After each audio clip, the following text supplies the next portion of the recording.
Stranded ngayon sa pantalan ng Bordeaux, France at isinailalim sa total lockdown ang cruise ship na MV Ambition dahil sa hinihinalang outbreak ng stomach bug.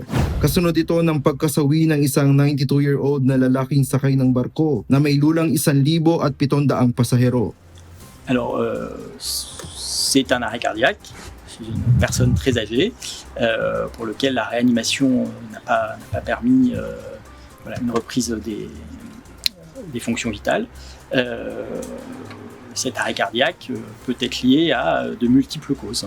Ang nasabing barko ay nasa kalahati na ng 14-night trip na nagsimula sa Belfast at Liverpool. Bahagi ng ruta nito ang pagdaong sa northern Spain at sa Atlantic coast ng France. Ayon sa French health authorities, bago pa man makarating sa Bordeaux noong Martes, ay naobserbahan ang pananakit ng tiyan sa mga pasahero. Kinumpirma ng health authorities na hindi norovirus ang kumakalat na sakit, isang matinding gastrointestinal virus na nakamamatay.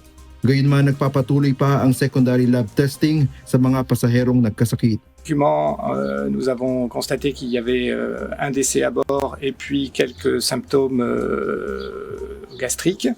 Et donc, selon la procédure qui est maintenant largement établie, l'ensemble de ces documents ont été transmis aux autorités, préfet maritime, ARS et préfecture de Gironde.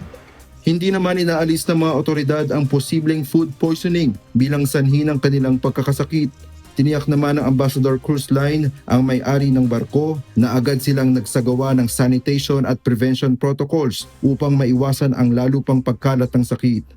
Ang barko ay may 1,187 na pasahero, karamihan ay British at Irish, kasama ng 514 na crew. Hindi muna pinapayagan ang pagbaba ng mga pasahero habang hinihintay ang resulta ng test. Raven Campos, UNTV News and Rescue. Diyos ang aming sandigan, serbisyo publiko ang aming pinahahalagahan.